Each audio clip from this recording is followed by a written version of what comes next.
focus on one of the highlights that didn't take place on the field or the floor. Bob was awarded the Big Ten Conference Medal of Honor in 1963. Here's what it states on Wikipedia about the Medal of Honor.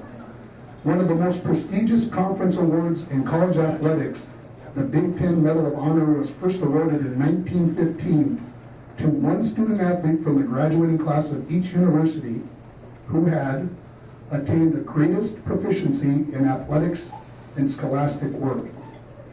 It was the first award in intercollegiate athletics to demonstrate support of the educational emphasis placed on athletics and honor those who embody the values of the student athlete. And Bob Bateman was the winner of that award in 1963 from the University of Minnesota. So that's pretty good stuff.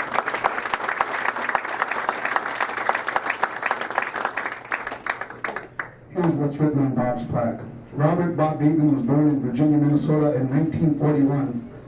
Bob was a 7-time letter winner for the Broncos in 3 different sports before graduating in 1959. Bateman was a 2-time letter winner in football in 57 and 58. He played quarterback, defensive back, wide receiver, and was the place kicker for the 1958 team that won the Iron Range Conference Championship. And it was only blemish on their record, which was 8-1, was a 22-20 loss to Superior Central, the #1 ranked team in Wisconsin, in the season's final game. Bob lettered twice in basketball and was co-captain of the 1958-59 team. That team was District 27 Conference champions, District 27 Tournament champions, and Region 7 runner-up. Bateman was named All-State in 1959 by WCCO. In track and field, Bob lettered 3 times. He set the school record in the 220-yard dash and in the long jump. Bob competed at the 1958 and 1959 Minnesota State track and field meets and earned the bronze medal in the 220-yard dash in 1959. The Bronco track and field teams were District 27 champions in all 3 years that Bob lettered, and the Broncos were Region 7 champions in 1958. Bateman was named the Mesabi Daily News Athlete of the Year in 1959. After high school, Bob was awarded a Williams Scholarship at the University of Minnesota and was a member of the Gopher basketball team. At the time of his induction, Bob is the only Bronco to ever play Division I basketball. Bateman would be the starting guard his junior and senior years for the Gophers. In 1963, he would receive the Big Ten Conference Medal Award for the University of Minnesota. This award recognizes the 1 male student and 1 female student from each Big Ten school for academic and athletic achievement. At the time of his induction, Bob was retired and living in Wayzata, Minnesota, while frequenting their retreat on Rainy Lake. Ladies and gentlemen, Bob Bateman.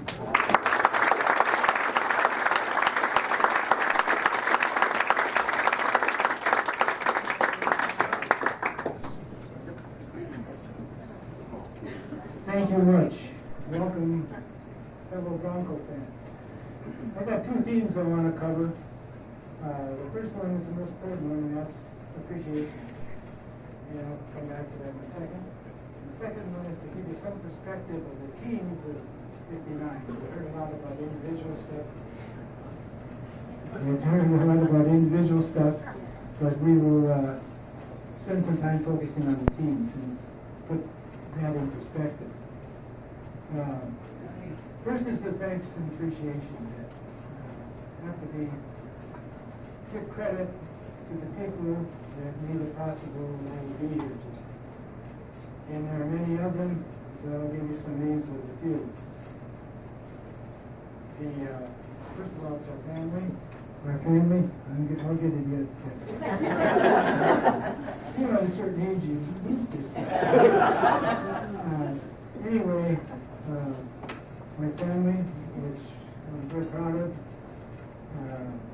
my father, my mother, my brother, and they were very supportive, which is good, and they also instilled a good set of values to not only serve me in the sports world, but in life thereafter. One of the values that I got from my father, by the way, I was so quite pleased with the number of students that I had him as instructor that he came forward tonight with. very favorable comments about my father as a teacher. Appreciate that very much. Then we grew up started our athletic career around the elementary school, and who better could you ever have leading us but Phil Howard and Elder DeMar. I mean, they were just great people, and I thought everybody would be like that, but I found out in life that not all of them were. They were great. And then we got into, after they let us off, into the high school game. Of course, the whole line of coaches, Brexton, Larson, Hagelin, Hamlin, Ross. He was assistant, I was on the hockey player. You saw the skates on, they didn't even look good around their net. But anyway,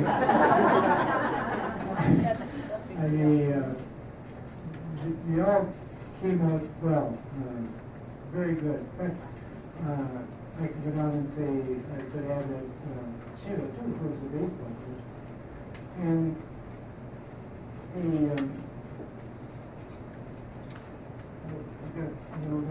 pick up in a minute here, but we'll get it. The next one after the coaches was the teammates. The teammates, the class ahead of us would show the way and took time and patience to help us. And the underclassmen filled very key spots and roles in our teams, our senior teams in 1959.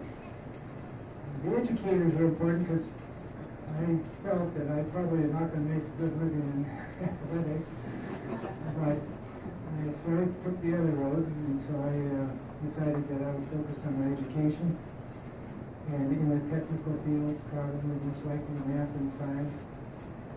And we have just great teachers, and some people mentioned those tonight. Bernie Bjork, for example, they take us in a classroom, and there's off hours, 3 hours, whatever it is, right us in his classroom to teach us math, or teach us some of the math we'd see in college. At Barnes in physics, he made my life easy. I didn't really have to study physics for the first 2 quarters. We covered it all in high school. So that was great. And then vocational, I have to shout out to Vern Scrine and the boys at CMS Outdoor Marine, for those that have been around here and recognize that name. I was a mechanic there for 4 years while I was working my way through college. For 4 years from high school to college. So anyway, what a place to grow up. When you have that kind of people surrounding you, and the relationship with just the general community, it's great. Look at it this way, that it was academically and athletically and recreationally when you make the centerpiece. It was a very, very good place to go. And I appreciate all the people that come in. Now I'd like to change the world a bit in perspective. The teams of 57.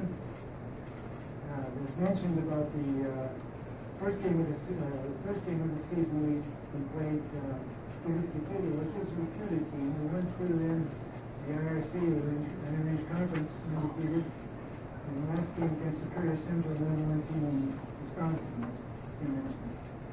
And there was a lot of hype. There were 8,000 people there. There were a lot of scouts and recruiters from universities. Like I even got an there from the University of Wisconsin. And a lot from the smaller schools, I should say smaller schools, state schools in this area. So it was just an interesting thing. And then the article that I think was the source of Tim's comment was on the October 22nd, I put a chain around my neck. October 22nd, 1958 article in the Falls Daily Journal. A victory for the Broncos could jump them to the number 1 spot in the Minnesota prep ratings.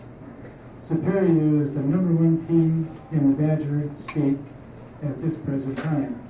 That was quoted from the Mesabi Daily News, which was sort of one center perspective on the whole Iron Range thing. So we're that close, but unfortunately we shot ourselves in the foot. We outgained them. This is part of the statistics on the losers bit. We outgained them something like 350 to 370 yards to 220. But we had an unfriendly penalty and a turnover, I believe it was, and we ended up losing by 2 points. I forgot to mention the subset of the perspective on the 59 group was 2 field goals. Well, if you had 1 field goal to the 22-20 loss, we would have been winners and very likely state ranked #1. It's that close. As we go through, the hockey team won 3rd place outright state tournament. They won 2 out of 3 games to get there. There's only 3 teams in the state that win 2 out of 3 games. And it falls in the area that all 3 could have won it. It's just a matter of what happened at the time. And nevertheless, they were qualified to do it. We went to basketball. Same thing, the one that you said, we won all the district tournaments for the first time in the district season title for the first time. We played our first regional game against Rush City, and we were hot. Jim Barkowski and I were for sure that night, and we won by 2 points. We shot 50% as a team. We get into the final game that next night against Carleton. We went to the Hibbing Arena, and we never had been there before. All our other games were at the Everett Hibbing. And I don't know if it's a waiting or whatever, but we got cold. We spent only, we got only, I think, 30-some percent, 35 maybe percent of our field goals, as opposed to 50% against our city. And we lost by 1 point. You know what 1 point is? 1 field goal. And it's very conceivable. And then, if you go to the state tournament that year, Carleton, who beat us in the finals by 1 point, went to the state finals and lost to Isetta by a big school, a huge school in the cities, by single digits. Bemidji, for Region 8, also made the state tournament. We played them during the season and beat them by 17 points. So when you add all that together, it's one of those deals. You get it one day, and the next, we could have lost the first game in the. I think Rush City was the best team in the tournament, in the regional tournament, and we could have lost that game just as easily as we could have lost the next game. So when you get to that level and add them on, I guess the solution or thought I had was that we were good enough in all 3 of those sports to be #1 in the state of Minnesota, and we demonstrated that with actual results, playing some of the best teams around the area. We then took on track in Crittles and won the 400 meter, or 13th place in 400 meter, and I was 3rd place in 220. When I started running through this, it was interesting to get in perspective. We had a heck of a good group of quarterminers. 400 meters, 40 yards, whatever you want to call it, 4x4.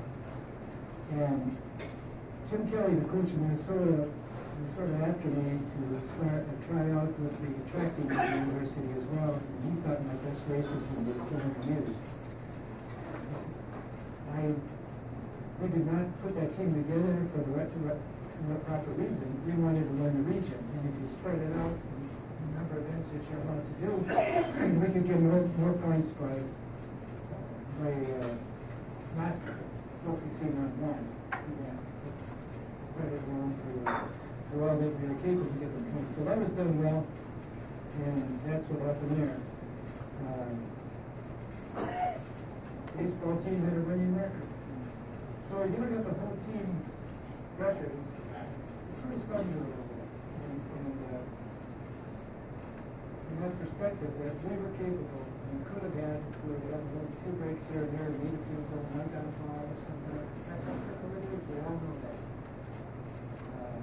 But I have to applaud my fellow teammates from the 59 teams. Thank you very much for a heck of a good year.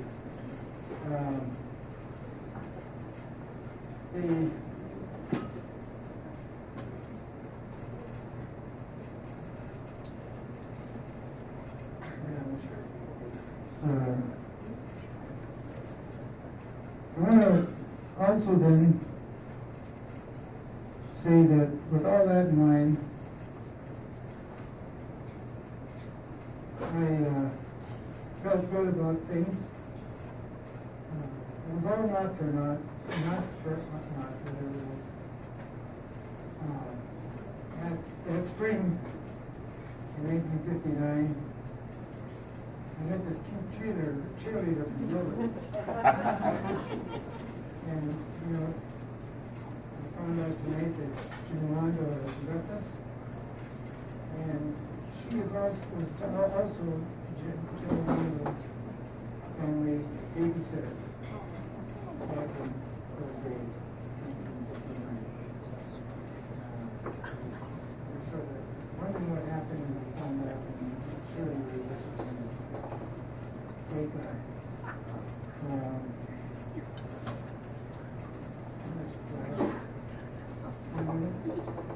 Okay, I'll just touch on real quickly on the University of Minnesota. The two best games were 29 points against Wisconsin and junior and 25 against Iowa when I was a senior. And one thing in the Iowa game, I got a 4-point trade. Now that's pretty difficult when you only have a 2-point field goal. And nowadays, with a 3-point field goal, it doesn't get called. I don't know. I saw the ball from an Iowa guy went in. I beat him to the basket, and they tried to intentionally throw me. And they didn't. I made the basket, and for rare case, I made 2 free throws in a row. So I got a 4-point play, and that was unique. I never heard anything about that. I'm going to run ahead to the close by the 2 other games that we were. Just for the last game of the season, we played. We had a winning record, which in those days were the first in the NCAA's, but then only the winner went. We played Indiana on Saturday night, and my folks were down for the only game we ever saw when I was in college. And we beat them 105 to 72, I think it's called. Frank McCracken's first loss in his long, and this was further in Indiana. And then we thought we were pretty good. You know, we went against Ohio State in our home game on Monday night. And we were a little worn out and tired because when we played against Indiana, it was 105 to 72. We don't have a lot of legs like that. Anyway, we lost the Ohio State to the champions, clear champions of Big Ten that year, went on to the NCAA. We lost to them by only 2 points on their floor. And first game of the season. So they came to town. Well, I guess we ran our legs out too much because they took it hard on us. And we lost that game, but again, all for naught. It's not. And after the game, you remember that, I think I mentioned the Gilbert earlier, right? We got a little more familiar with each other. And after the game that night, I borrowed my uncle's old 54 Chevy, stick ball or whatever, and drove her back to St. Paul State where she was in her junior year at the St. Paul for an education degree. Slipped a ring on her finger. I meant that the second one. I slipped a ring on her finger. She said yes, and here she is again, and some of her grandchildren and her daughter.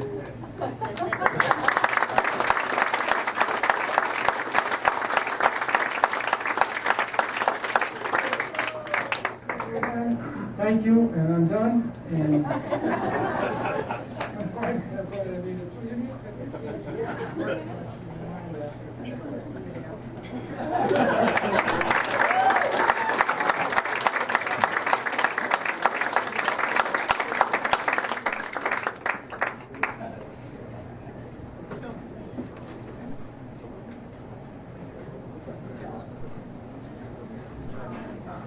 Thank you, Bob. Our next inductee tonight is Ron Beck.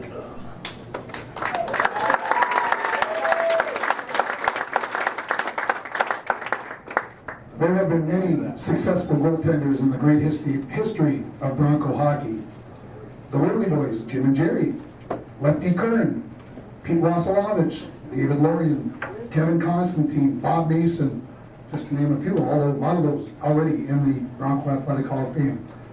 Now, no disrespect to any of those individuals, but what Ron Beck did over his 3 years with a varsity uniform is incredible.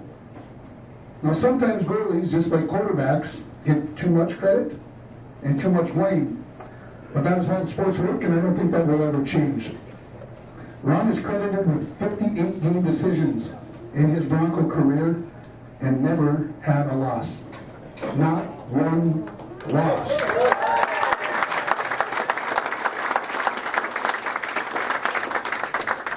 I was going to ask you to let that sink in, but I don't think I have to. Now, I know Ron will give credit to the other guys on the team because there were some pretty talented players on those teams, and that's the type of man he is. But I have to believe there had to be a few games in those 58 that he was the reason why the Broncos were victorious. 58-0. Enough said. Here's what's written on Ron's plaque. Ron Beck was born February 9, 1948 in International Falls. Ron lettered 7 times in 3 different sports as a Bronco. Beck lettered in football during the 1965 season. Ron lettered 3 times as a hockey player, where his position was a goaltender. As a Bronco starting goaltender, he never lost a game. Ron was 5-0 his sophomore year, 26-0 his junior year, and 26-0 his senior year. As a team, International Falls won 59 straight games that began with the last 3 games of the 63-64 season and would end in the second game of the 1966-67 season. Ron was the winning goaltender in 52 of those 59 consecutive wins. Beck was a 3-time state champion with the Broncos as they won titles in 1964, 1965, and 1966. He was named to the All-Tournament team at the Minnesota State Tournament in 1965 and 1966. In 1966, Ron's goals against average was 1.07, and he was named to the WCCO All-State team. In baseball, Beck lettered 3 times and played mostly first base. In 1965, he hit over 500 for the season, and in 1966, he was the co-captain of the team that won the Region 7 title. Beck was named to the 1966 All-Tournament team at the Minnesota State Baseball Tournament. After his Bronco playing days, Ron attended the University of Minnesota Duluth and was a member of the Youth Bulldog hockey team from 1966 to 1970. After graduation from UMD, Ron played for the Green Bay Bobcats of the United States Hockey League from 1971 to 1976. Beck was named the most valuable player for the 1973-74 Bobcats and was named USHL All-Star 3 times in his 5 seasons.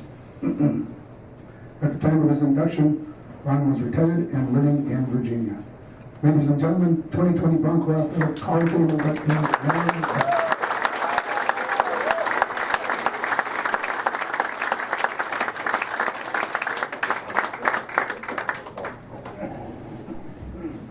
Thank you. That guy must have been pretty good. When Stuart called me in late October of 2019, telling me I was being inducted into the Bronco Athletic Hall of Fame, I was very excited, and yet I was totally surprised. I want to thank the committee for including me for induction. I'm truly honored and actually quite humbled to be considered with these former Bronco greats. I would like to thank my friends, my family, and my ex-teammates that are here tonight. Your support is really appreciated. I also want to thank my immediate family, my wife Sue, and my daughters Lisa and Laura, for they've had to listen to the same old hockey stories over and over and maybe over one more time. Anytime somebody came around and talked about old-time hockey or the winning streak. I want to thank my sister Joanne, who is here tonight from Rochester, Minnesota. She's the person that got me interested in playing baseball. And she was the first one to throw a baseball around for me when I was a little tyke.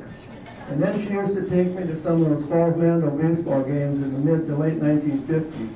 And I just loved watching that Mandel team play baseball. Finally, I want to thank the Larry Ross family, Stevie, who is here. Thank you for taking me to your house when I was a 15-year-old teenager when my parents passed away.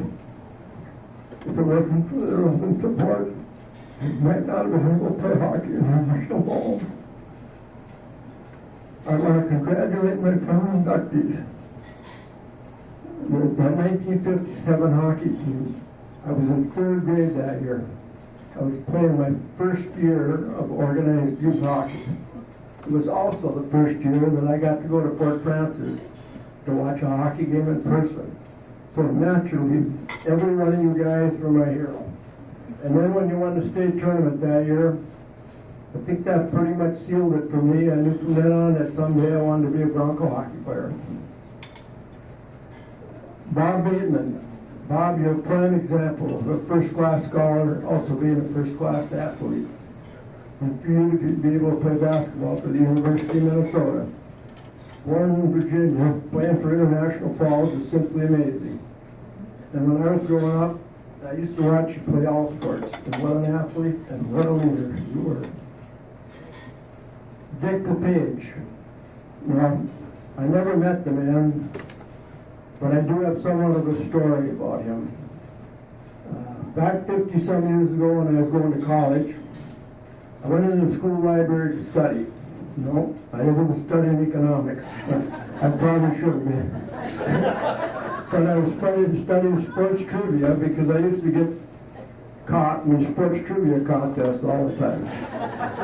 Bill Sheila would know some of that. So I went into the library and dug in some books, and something caught my eye. And it said, in 1951, there were three high school All-Americans in the whole United States picked. One was Bart Starr from Montgomery, Alabama. One was Earl Morrow, who I believe was from Lansing, Michigan. And one was Dick LePage from International Falls, Minnesota. Now that's running with some pretty important company, if you ask me. And it must have made quite an impression on me because I still remember reading it. It's 50-some years later. And Jeannie Blaze, you know, I never got to watch you compete, but I know you're blessed with those good, strong Blaze genes. But I know when you put your mind to it, you're not going to let anybody beat you. And I want to thank you for sending me that nice Bronco t-shirt a few years back. Very appreciated. Not only is Jeannie a great athlete, but she's a very thoughtful person. So I'm standing up here tonight probably for two reasons. One is the coaching I received from Larry Ross while I was a Bronco, and the other was a number of very talented hockey players that I got to call teammates when I was on the Broncos. And I want to say a couple words about each. First, Coach Ross. Larry was a real competitor. He just hated to lose. And I mean he was a competitor. And I don't care if he was a coach in a hockey team, playing in the golf tournament, or just playing tennis in the summer with Steve, Patty, and me. Larry did not like to lose. We'd go down that bench on the tennis court and play tennis. Now Larry prepared his team and himself for each and every game that he ever was involved in. And Larry didn't have to scream, holler, swear, kick over the garbage can to get our attention. But in his own quiet way, Larry had the respect of each and every one of us. He knew exactly when someone needed a pat on the back, and conversely when someone needed a kick in the ass to get them going. He was very good at reading young people. And then when the game actually started, the intensity on Larry really amped up. And as a player, you'd see him working that bench. He'd be moving back and forth. You could see just how badly he wanted to win. So me as a player, I didn't want to make a mistake to let the poor guy down. Another thing Larry used to do once in a while, Jeannie Blaze probably can attest to this. He'd call you out of class before a game, talk to you about upcoming game, or if you're playing a team that had a particularly good player, he'd tell you what to look out for. And one time, early on, right after I became the Bronco goalie, Larry calls me out of class. And among other things, we're standing out in the hallway there. He says, Ronnie, don't try to do too much out there. He says, you just stop the pucks you're supposed to stop. And then he hesitated for a second. And he says, give us 2 or 3 real good saves a game. He says, you know, We're going to be in most every game. As a matter of fact, I think we have a good chance of winning most every game. I said, or he said, yeah, I think we have a pretty much good chance of winning most every game. But I can pretty much say I know I didn't stop every puck I was supposed to stop. And I doubt if I ever made 2 or 3 super saves a game. But Larry turned out to be quite a prognosticator because we certainly didn't lose much for the next 2 minutes. And there was always something about that I could never figure out. I'm thinking, how in the hell was I supposed to make 2 or 3 super saves a game? Because when the game started and I took my position in front of the net, all I did was stand there and watch all the action on the other end of the rink.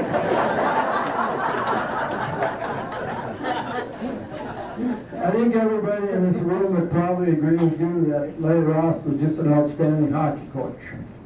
Over and above that, he was a real gentleman, and he was a very caring person. He cared very deeply for each and every one of his hockey boys, right from the beginning to the end. So Larry was really a great man. Now I'd like to say a word or so about each of the seniors that I graduated with that were on the Bronco hockey team. And I'm using them not because they were the best, but because we were in this thing together the longest.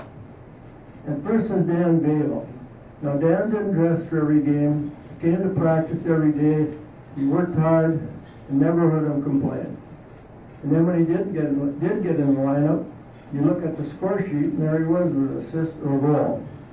So I can pretty much bet he would have been a regular on any other Iron Range team that year. Then we have Bobby Patnode. Bobby Patnode was easily the most popular player we had on our team. And he just loved to play hockey. And I don't know if it's me alone or everybody, but it seemed like Bobby had a smile on his face every practice, and I don't know how you could smile on your face in practice when you're going up and down the rink 100 times. And he also had a smile on his face every game. And Coach had him playing defense most of the time, and Bobby did a very good job, but every once in a while he had to take a shift as a forward. And I'll tell you one thing, Bob put everything he had, every single shift on the ice. He was a very valuable Bronco teammate. Then we got Mike Peterson, bless his soul. Mike was a smallish little center iceman, a very handy hockey player. He knew when to pass and he knew when to shoot. And he did collect his fair share of goals. As a matter of fact, I think all 3 guys on that line that year ended the year with the same number of points, well over a point a game. One thing I always remember about Mike is whenever it was a face-off on our end of the rink, he'd never get into the face-off circle until he turned around and looked at me to make sure I was ready, which was kind of a nice deal. Then we have Buzzy Christensen. Buzzy was a very smart hockey player. If you're playing the game today, I would say Buzzy, they'd say Buzzy had a very high hockey IQ. So he could skate and shoot, and he'd back check.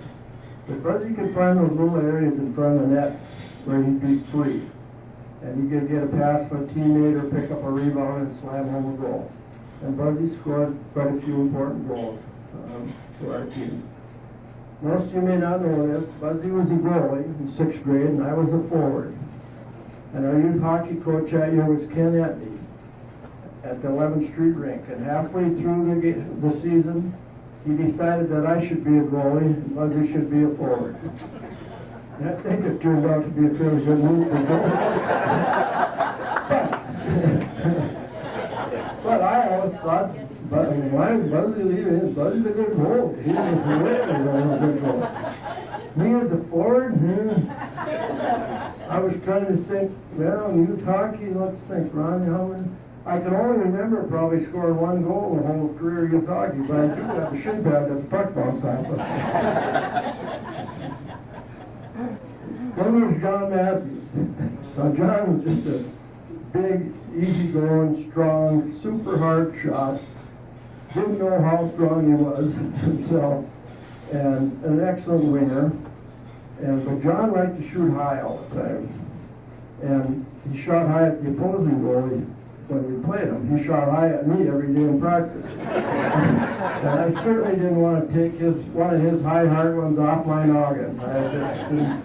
And on top of that, I would bet that at least once a week I went home with a new black and blue mark on my body somewhere from John's shots. But John was a great teammate, a real good teammate. Then we have Ron Liam. Now Ron was very smart off the ice, very smart on the ice. And he had a great shot from the point and scored some nice goals. He was a little bit of an offensive defenseman. He liked to rush the puck, and he was very good at that. He was also very good at pinching in the defensive zone and intercepting the other team's breakout passes. Ron also was big enough and strong enough to clear the area in front of the net, so if I was lucky enough to get a shot, I could see it. And if I have my facts and figures straight, I believe Ron Liam was a fourth leading scorer on our team in 1966. And that's pretty good coming from a defenseman with all the firepower that we had up front.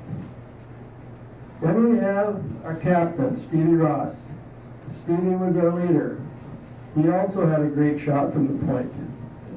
And he also was a great defenseman. In my opinion, Stevie was the best high school defenseman in the state in 1966. He's a little bit more of a stay-at-home defenseman. But he very seldom got beat one-on-one. Great on a poke check. And one of his biggest assets is when he got the puck on our own end, he could circle the net and make that first pass to the center or the wing, and away we go. The bigger the game, the more ice time Stevie got. Look back at some of the state tournament games that we played in.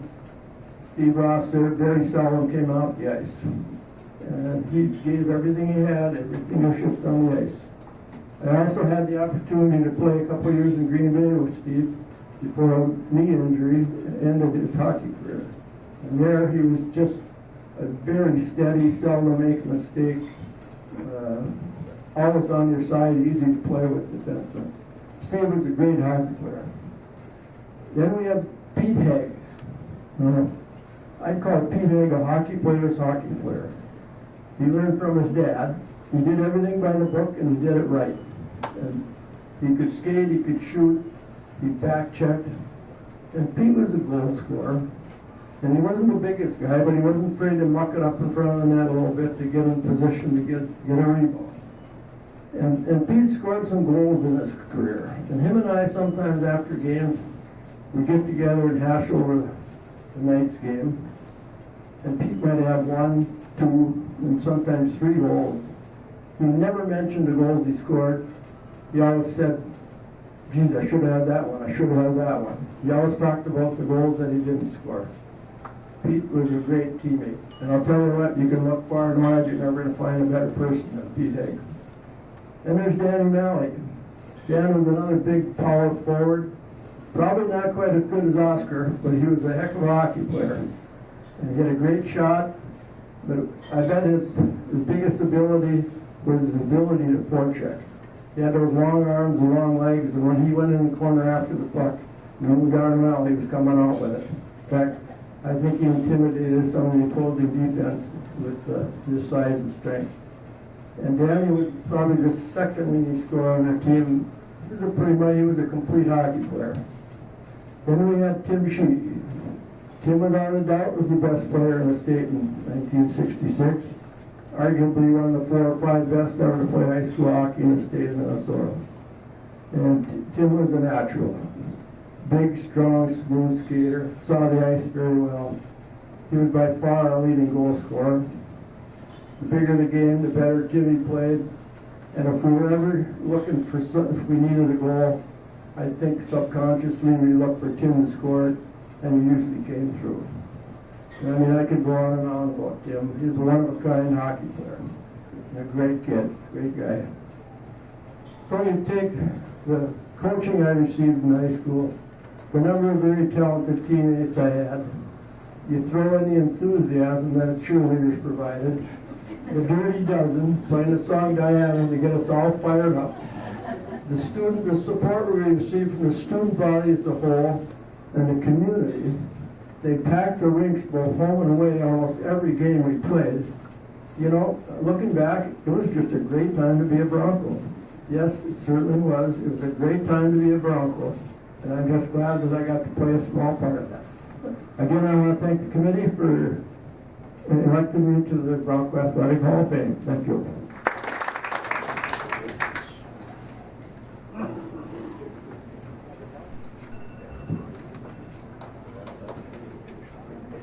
Thank you, Ron. Our next inductee tonight is Jeannie Blaze Coleman.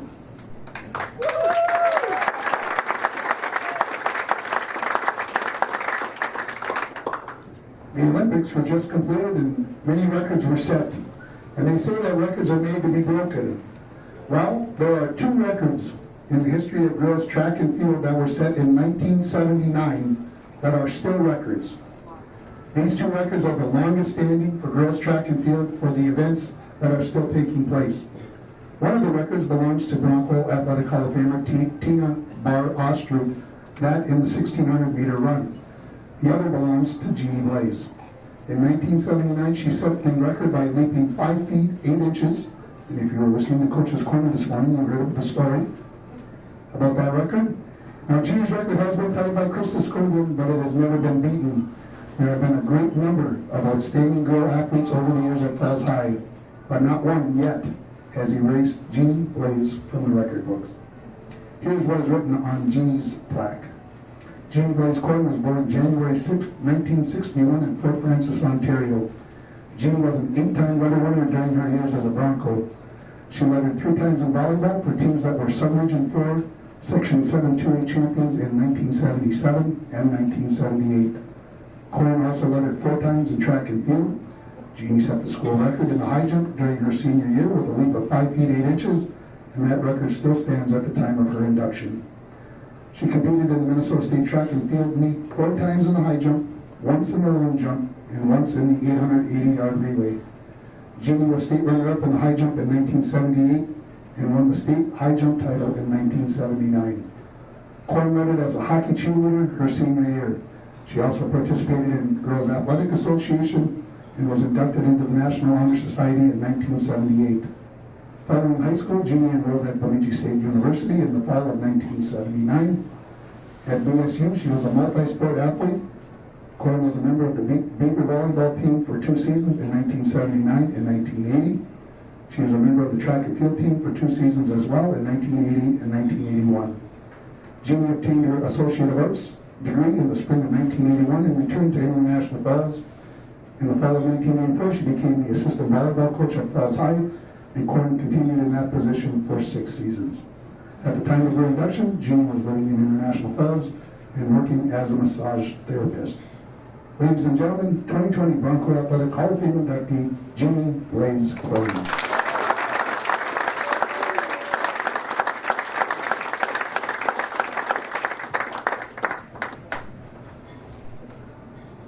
Hello everyone, and thank you for coming tonight. I'm honored to be here, and I'd like to congratulate all the inductees and thank the Bronco Hall of Fame Committee for including me. I'm Jeannie Blaze Coleman, class of 1979, past cheerleader and volleyballer, and a current Falls High record holder. What comes to mind when I think of being an inductee is pride and thankfulness. Pride isn't just standing up here talking and being part of the induction, it's being a Bronco. When I was young, I can remember lying on the sofa and looking at my mom's 1947 yearbook. I was so proud to see her name as most athletic. Years later, I was proud to see my sister Nancy don the colors of purple and gold as a hockey cheerleader. And I was proud of my brothers Dan, Dean, and Skip when they shone in the jerseys of Bronco Athletics. My parents displayed all the team pictures in our basement on the wall, and I wanted to be included. I wanted to be a Bronco. Like raising kids, it takes nearly a village to raise a Bronco, and I'd like to thank some of the people who were influential in helping me along the way to becoming a successful proud Bronco. Thank you, Jim Rolando, elementary phy ed teacher, and his Go You Chicken Fat Go gym classes, and the introduction of the Presidential Physical Fitness Award. I wasn't a Bronco yet, but I loved what he taught us about fitness. Rest in peace, Jim. Thank you, Shirley Sampson Early. She was our junior high track coach. She allowed me to play around with the scissor cuts technique, which for high jump isn't really very successful way to jump. It wasn't effective, but it kept me interested and working toward being a successful Bronco. Thank you, Lori Kohler, Bronco volleyball coach. She made all of us proud to be women and to be Broncos. Thank you, Coach Ray Wood, for being there practicing with me all the cold, rainy, windy spring days at Bronco track. For always encouraging that I only missed it by a hair, and you know, if you got all that hair cut off, you could jump higher. Coach Wood knew where the competition stood and what I had to do to be successful. It was a lot of fun and a lot of work that I sometimes tried to get out of, but I'm thankful he was there. Thank you, Punky Statham, Bronco track coach, cheerleading advisor, and referee. She was there to make sure we as cheerleaders brought pride to the purple and gold we represented. As a coach, she put a lot of miles on Highway 11 and Highway 53. I wanted to only high jump, but she insisted that I run and said I would be a better jumper if I would do that. She cheered us on from the front of the bus, the side of the track, and the other end of the hall and in school the next day. And one time, I think she even gave me some positive feedback during a volleyball game that she was refereeing. We attended the state track meet together in 1976, 77, 78, and 79, and finally brought that gold medal home on our final trip. It dawned on me while writing this some 40 years later that Coach Statham must have passed me off to Coach Wood, because he was the boys track coach, and I wasn't on the boys track team. Anyway, the pair kept me on track and kept me interested, and I was proud to be on their Bronco teams. I'd also like to thank my teammates and upper class people. Everyone had so much Bronco pride and encouraged each other, especially my jumping mate, Mary Frent. She stood by me and jumped with me at all our meets and encouraged me to always put forth my best effort. Mary was and is a class act. And last but not least, I'd like to thank my family. My dad, Bill Blaze, I don't know if he knew it then or knows it now, but one night he taught me a great lesson. I had been to a track meet in Grand Rapids, and I was very confident, so I passed my tries at jumping until the bar reached 5'2". And when I was given my 3 tries at that height, I missed all 3 of them, went home in last place, and I was defeated and I was embarrassed. And when I got home and he asked me how I did, I told him and he laughed at me. From that day forth, I knew that winning wasn't everything. Keeping my confidence and pride in check was important, but losing was an important part of playing any game. Thanks, Dad. I want to also acknowledge the other Broncos in my family and thank my husband, Bill, class of 1975, and member of the famous Dirty Dozen Band, for helping me to raise proud and humble Broncos. Our daughter, Brittany, class of 2003, played on the first club girls Bronco hockey team through the varsity squad, as well as softball and volleyball. She's married to Joe, and they have 2 boys, Charlie and Johnny. Our son, Lad, class of 2008, donned the purple and gold in hockey, baseball, golf, and knowledge bowl. He's married to Lucy Nevenin, and they are expecting their first baby in January. And our son, Willie, class of 2010, was a Bronco hockey and baseball leader. He's married to Emily Raboyne, and they have 2 daughters, Colette and Remy. I'm so thankful that you're all here tonight. I'm proud and honored to join my brother Dean and my sister-in-law Teresa in the Bronco Hall of Fame. And I want to tell you all to watch for my record to be broken by my brother's granddaughter, Olivia Thostinson. She's the really tall one you saw walking around here tonight. I would be really proud, Olivia, if you were the one to break my record. Thank you again, committee, and all of my family and friends for being here and supporting me in this honor. And I'd like to invite you all now to please stand and join our Bronco cheerleaders in singing our Bronco fight song.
Thank you, Jeannie, and thank you, cheerleaders. Our next inductee tonight is Dick LePage. I was reading through the daily journals at the library the other day. If you've never done that, you really should do that. They put 3 months of newspapers into one booklet, and you can really lose track of time. The memories that you go through are a great way to do things. Anyway, when Beck was being named to the All-State football team in 1951, here is what was written in the Daily Journal article. The ambidextrous signal caller is the second popular world athlete to be named All-State.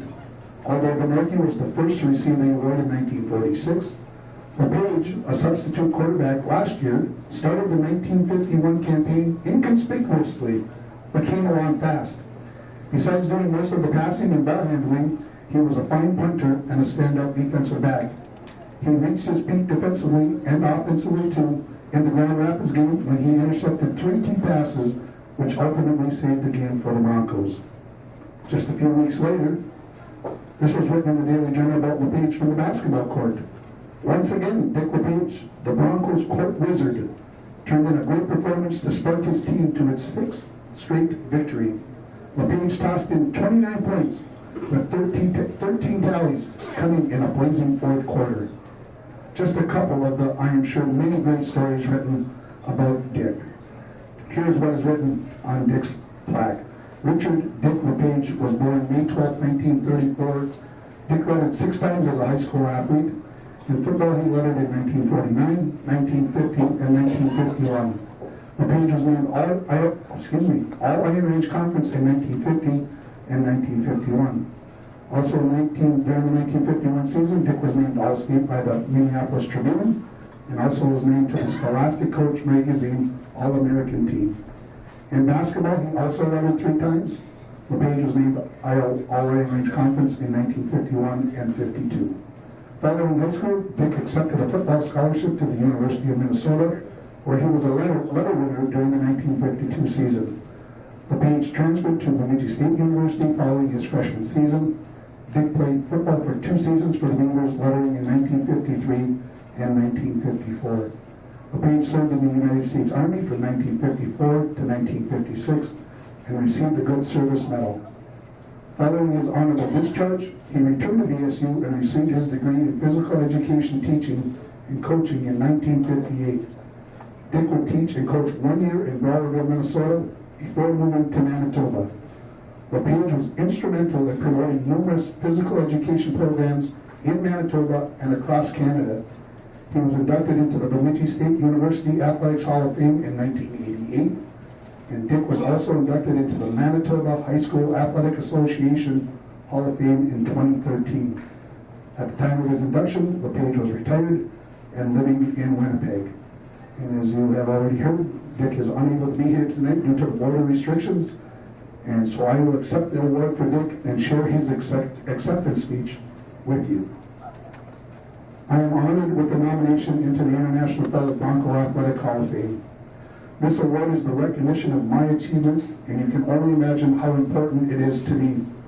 While I can't be there tonight due to the U.S.-Canadian border still being closed, I look back fondly on my days as an International Fellows Bronco. I'd like to thank the nominating committee for considering me for this honor, and I would also like to congratulate the other inductees and honor their achievements. While I graduated from Falls High over 69 years ago, I credit my high school experience with nurturing my love of sports and the life lessons that it provided. It kept me grounded on where I came from. It made me appreciate the value of education, but also the value of sport. It taught me the value of fair play, hard work, honest competition, and teamwork. Sport made me always want to strive to be the best I could be. My years at Falls High, including being named the 1951 Scholastic Coach All-American Football Team, provided me with a good foundation for my football career at the University of Minnesota and Bemidji State. This paved the way to Bachelor of Physical Education and Master of Science degrees, induction to the Bemidji State Athletics Hall of Fame, and the Manitoba High School Sports Hall of Fame. My love of sport and the desire to develop and teach led me to my future teaching and professional career as a coach, teacher, administrator, and finally as a consultant. My professional career was devoted to the importance of physical education and physical activity to enhance the development of our children and youth. More importantly, sport made me strive to build a healthy, happy life for me and my family, anchored by hard work, fairness, patience, and having a loving attitude to everything in life. I would like to thank my wife Marilyn and my children for all their support and understanding over the years. Watching them grow and succeed is the best reward a father and grandfather will ever have. I would like to thank all the coaches, teachers, and fans who supported me during my career. Thanks to all my teammates that I played with, as well as the basketball and football programs. If I could give any advice to a young high school student, it would be to always strive to be the best you can be. Don't be afraid to try new things. Open your mind to embrace new knowledge or new skills. Don't be afraid to make mistakes. Don't be afraid to ask for help. Don't give up. Don't be afraid to dream. Embrace your relationships with friends, families, and your surroundings. While real-life challenges can be difficult, your strength, will, and stamina, along with the skills and experiences that you are developing now, will help you to overcome anything. I wish you health, happiness, success, and good luck to all Bronco teams in the upcoming season. Go Broncos!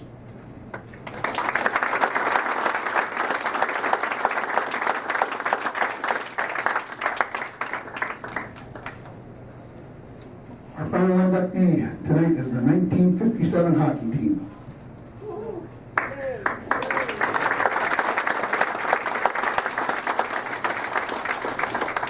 The 1957 hockey team was a team that had a vast wealth of experience on it. The 1956 team was the state runner-up, having lost to Thief River Falls in the championship game 3-2. I can only imagine the anticipation for the 56-57 season with more than 10 players returning from that state runner-up team. The season started with 7 straight wins before they lost to the alumni team 9-2. The team would only lose twice more that season, going 23-3 on their way to the first school hockey title. Maybe most impressively, in the 3 state tournament games, only 1 goal surrendered. Must have been a pretty good goaltender, right, Jim? Ladies and gentlemen, at this time I will call each individual member name and ask them to come forward to accept a framed certificate and a history of Bronco hockey book. So first, those that are not here this evening. Richard Cull, Les Etney, Ray Boyham, Lee Boyham, David Frank, Gene Steele, Bob Miggins, Tom Review, and Tom Morris. Now, for those that are here in attendance, please come forward, and everybody can gather right up here. We'll get a team picture after everybody gets up here. First, brother of Bill Cronkite, Frederick Cronkite.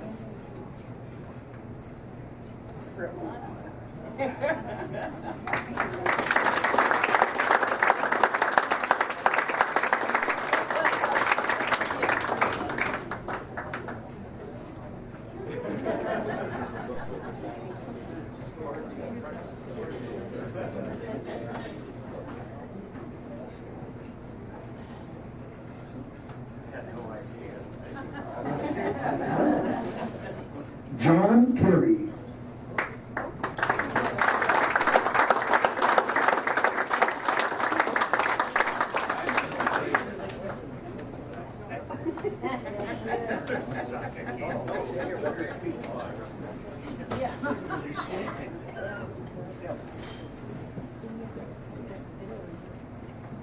Accepting on behalf of Oscar Malley, his wife Joan Malley.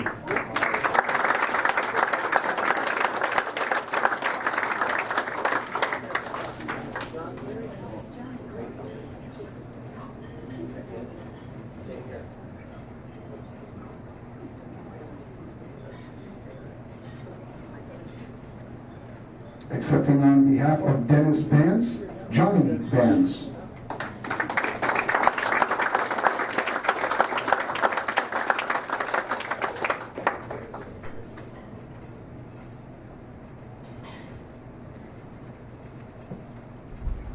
Accepting on behalf of Gary Thompson, brother Terry Thompson.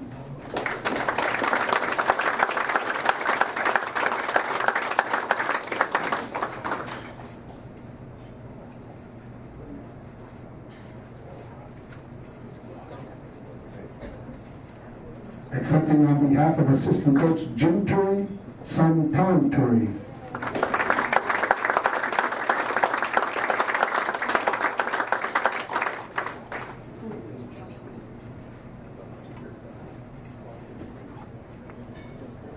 Accepting on behalf of head coach Larry Ross, son Steve Ross.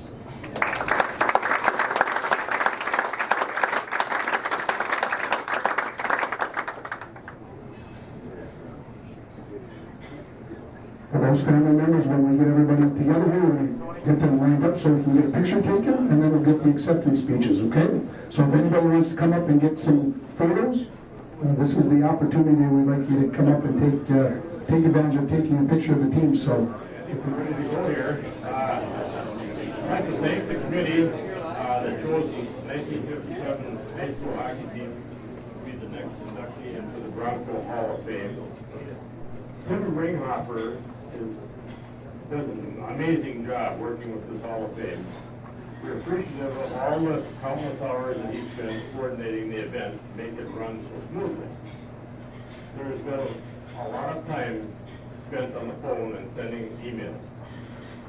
John Harris, the class of 57, was very instrumental gathering this group for this evening. He was resourceful, helping us locate teammates and their relatives.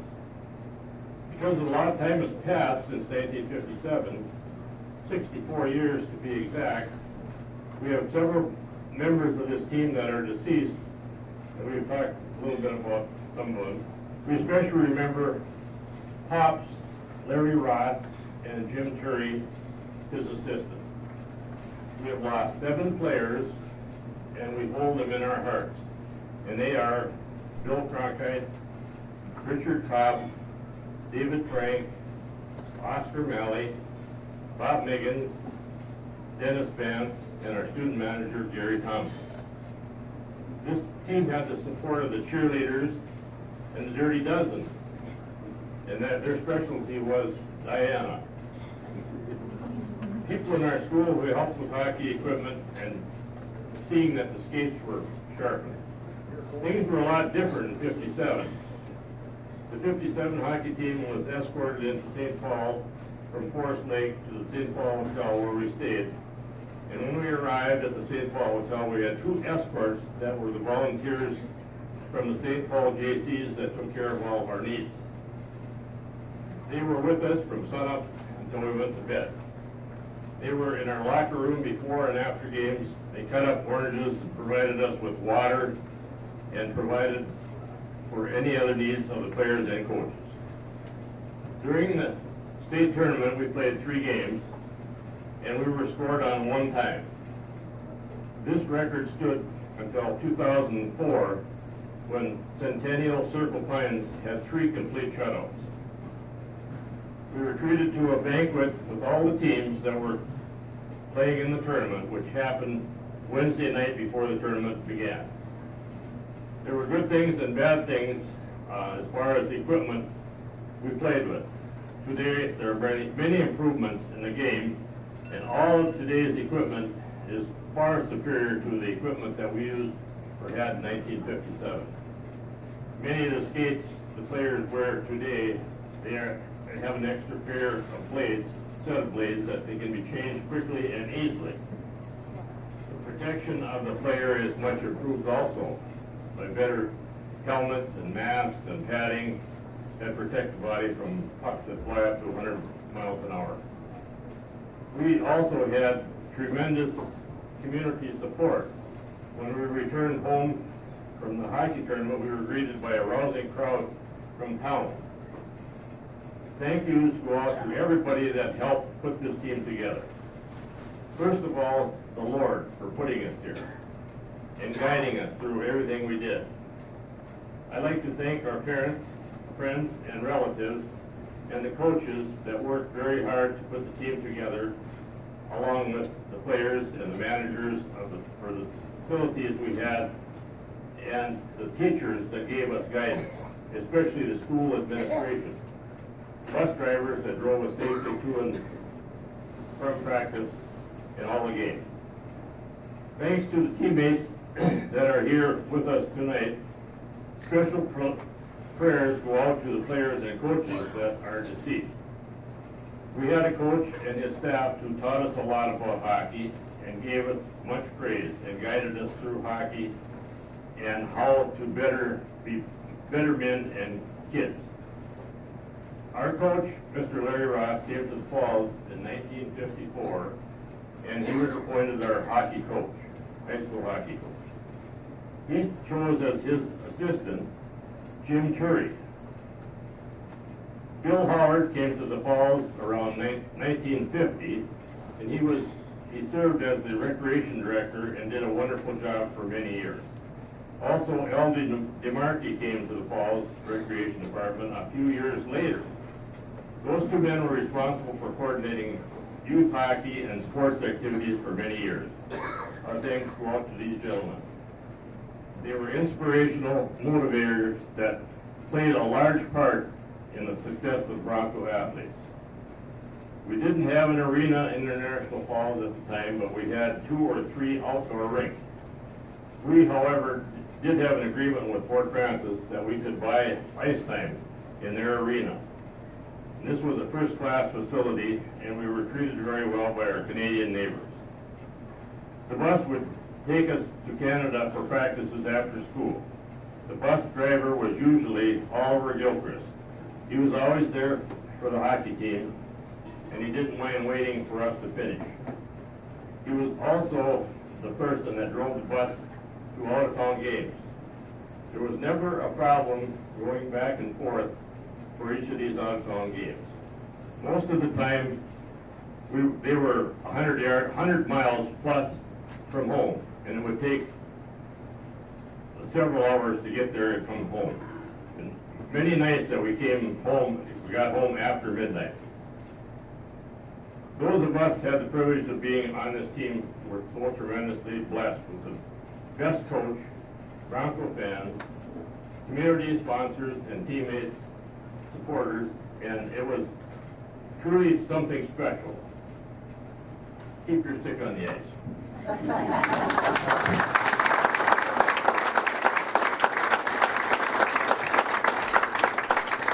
Now I'm going to turn it over to Tony.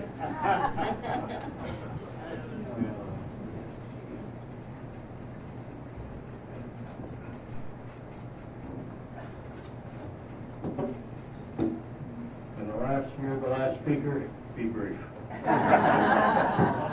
Jim, thank you very much. You covered most everything there is to be said. And, you know, we've had 4 teams that have gone into the Hall of Fame and over 12 players, and Ron Beck gave us everything we should hear about Larry Ross. Again, he was our inspiration. The interesting thing about the 57 team. We had Oscar and Allie and David Frank. They were our superstars. And we had Gene Steele and Lee Boyum behind that. And now we get to our third line. And boy, when you're out there, you don't want to screw up. These guys are doing the job, and the team, you know, we had 3 lines, and you were going to get in the fight because you got in the third period, and boy, you had to give them a break and don't screw up. They were working for it, and so you better be on. You better give it everything. One of the things Larry taught all of us was the fundamentals, and he was big on it. And you had to know what your position was, where to be, and where to go, and you never knew when somebody was going to be hurt. Because we didn't have really any spares. So it happened late in the season. And now all of a sudden Bob Miggins gets hurt, and Bill Cronkite gets hurt. Well, I'm on the third line, and I'm getting called up, and John Kerry's getting called up, and we better do the job. And we get the puck in our zone, and we knew one thing. Better get out by the boards, get your butt on the boards, because when they come across the blue line, they're going to give you a pass, and it's a give and go. They're taking 3 steps, and you hit them, and they're gone. And that was the real success that we were able to do, and everybody was prepared and could step up and do what they needed to do. So the other thing Jim touched on was the support of the fans. I can still hear Lori Plamling hollering outside the bus when they're going down through St. Paul. She was screaming her head off, and so we had the busloads of students down there and the cheers. And one of the most memorable things was when we came back to town, and Jim touched on that, there was a line of cars that went all the way out to Aunt Tilly's cabins. And if you're old enough, you know where that was. It was out at the airport. And there was a line of cars all the way. I mean, it was a mile long, and all 6,200 people in the falls were probably there. And then we went to Bacchus for a welcoming. And I saw back on the pictures back there the hats that we had. Well, if you looked at those pictures, those hats were pretty wild. Probably one of those things my wife threw away when we got married. Anyway, we couldn't have been luckier to grow up at International Falls and be supported by the people, the coaches that Jim mentioned, Heil Pike and Dick DeBenedict, and some of these people that were buying us jerseys as we were 8 and 10-year-olds, you know, playing youth hockey. And the support that we had at that time as we grew up and through the state tournament, and now through this crowd that we have tonight here honoring us with this great award. And we thank you very much. Thank you, Jim, and thank you, Tony. That concludes our ceremony tonight. I otherwise thank you, everybody, for your patience tonight and being here. It was a great night, and thanks for everybody being here.